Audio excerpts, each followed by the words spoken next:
Asia's celebrated middle class, long the engine of growth, is changing. Banyak dukanya sih, mungkin kalau memang orderan lagi sepi, kita nggak bisa bawa uang ke rumah. Ya sempat, nggak tahu lah harus mau pergi gitu waktu itu. Cuman ya karena anak-anak jadi ya mau nggak mau dijalanin. Indonesia's middle class is shrinking. It lost almost 10 million middle-class people in the past 5 years. Sementara middle class ini berbeda dengan yang poor atau yang miskin. Di Indonesia, middle class ini nggak dapat bantuan sosial. Social unrest terjadi manakala bukan kelas bawah yang resah. Itu akan terjadi ketika kelas menengah yang resah. What happened to Indonesia's middle class? And can Southeast Asia's largest economy stop the bleed?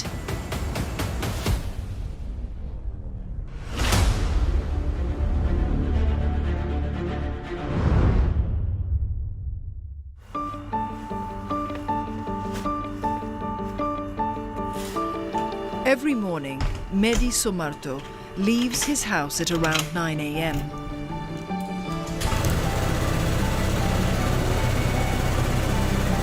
For the next 10 hours, he will ply the busy streets of Jakarta on his motorcycle, where he works as a ride-hailing driver. Atas nama Kak Bisma? Ya, betul. Oke, ini Kak helmnya. Siap. Ke stasiun Cawang ya Kak? Ya, betul.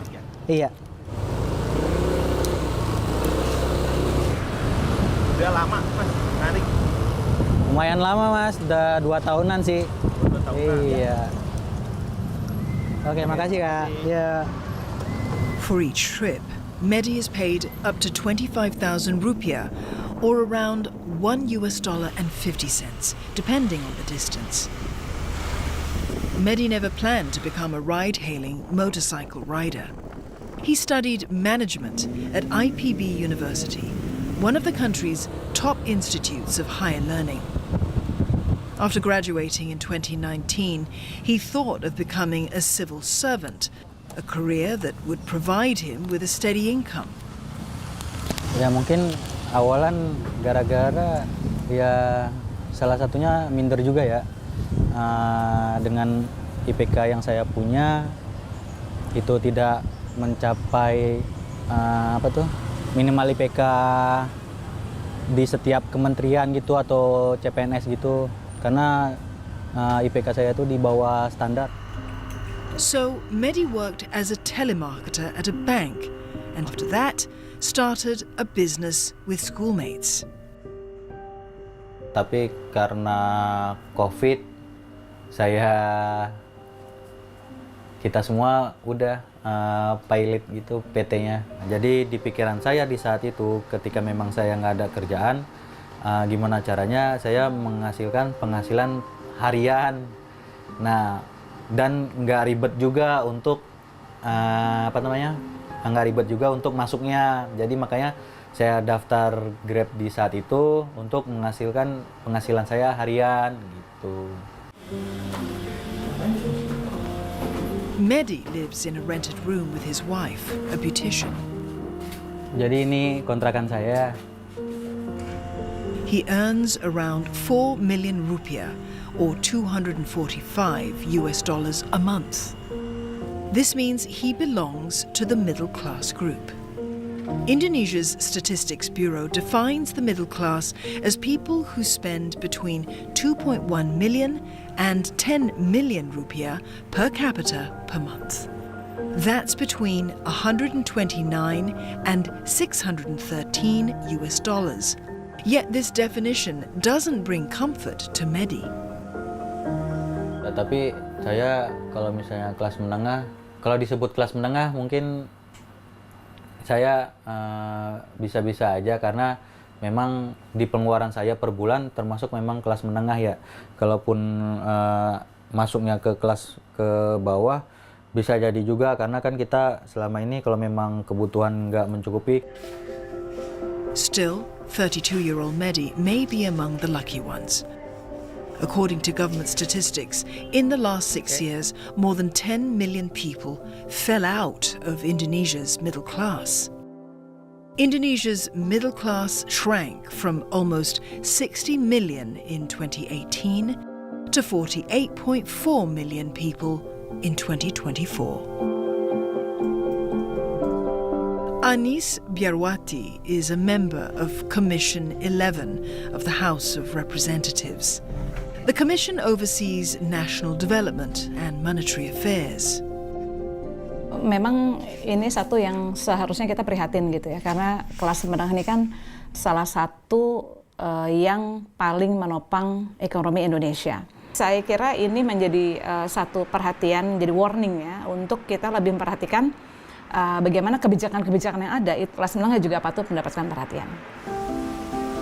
Even though they only make up a fifth of the population, the Indonesian middle class's contribution to the economy is massive. Middle class dalam suatu perekonomian itu adalah ibaratnya bantalan dari perekonomian kita. Indonesia kan sekitar 54% dari PDB sisi pengeluaran itu dikontribusikan oleh konsumsi masyarakat. Karena orang yang masuk dalam kelas menengah itu, dia biasanya adalah fast spender dan big spender. Ya kan, jadi dia sudah secure dengan hidupnya, dia akan bisa belanja banyak dan juga dia fast spender, artinya dia bisa belanja cepat begitu. Nah itu yang kemudian bisa menciptakan multiplier effect untuk perekonomian. Kalau banyak orang yang belanja, otomatis supply harus ada, produksi akan meningkat, produksi meningkat, industri akan bergerak, industri bergerak tentunya akan menciptakan lapangan pekerjaan yang baik.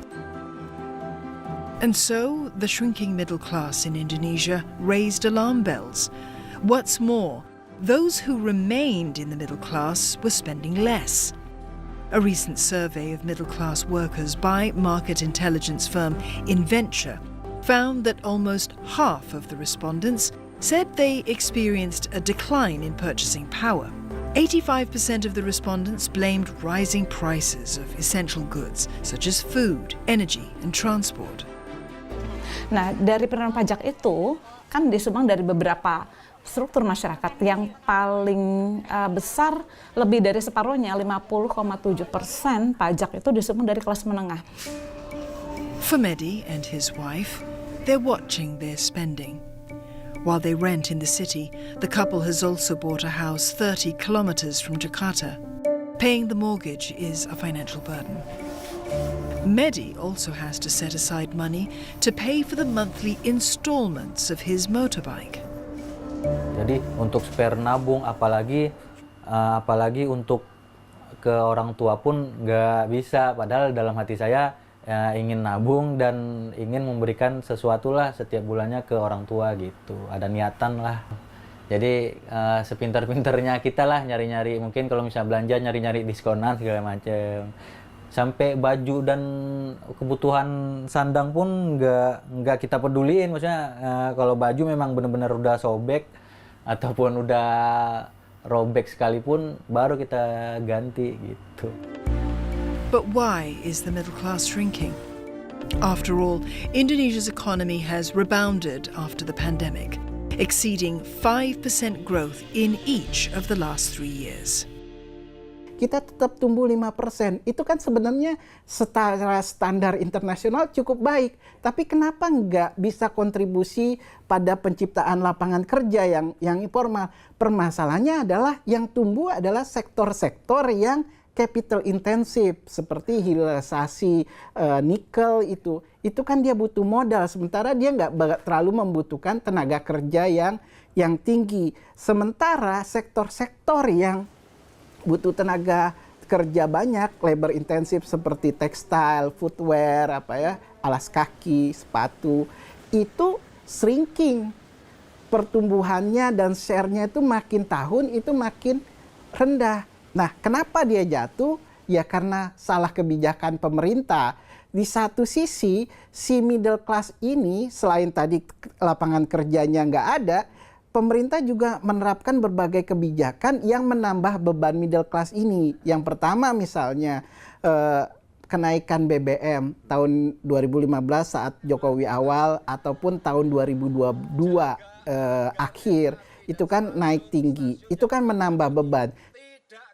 Mereka juga masih punya beban bayar pajak, iuran BPJS, mereka kena tuh. Kemudian iuran Tapera juga sekarang gitu. Jadi pajak kendaraan bermotor juga aja. Jadi ada pajak PPN, ada kendaraan bermotor, pajak yang harus dibayar tuh banyak. The uncertainties will force people like Mehdi to tighten the purse strings, especially because starting this year, he will start paying tax for his motorcycle. Ya mungkin sedikit curhat ya. Saya kan driver Grab ya, jadi suka dukanya kayak setiap bulan itu saya nggak mencukupi untuk kebutuhan rumah tangga. Makanya dari awal saya nikah sampai detik sekarang ini saya belum sempat untuk yang namanya honeymoon seperti orang-orang kayak pergi berdua liburan. Kayak ke Bandung lah, kayak ke Bali lah, ke Jogja lah gitu. Mungkin istri saya sampai marah-marah ke saya. Tapi di satu sisi saya harus menahan ego saya biar nggak marah balik. Jadi kalau misalnya saya pun kalau misalnya awal-awal itu bentrok tuh ego sama ego bakalan pecah dah gitu. Since the middle class category is calculated by how much people spend rather than how much they earn, why have Indonesia's middle class people stopped spending?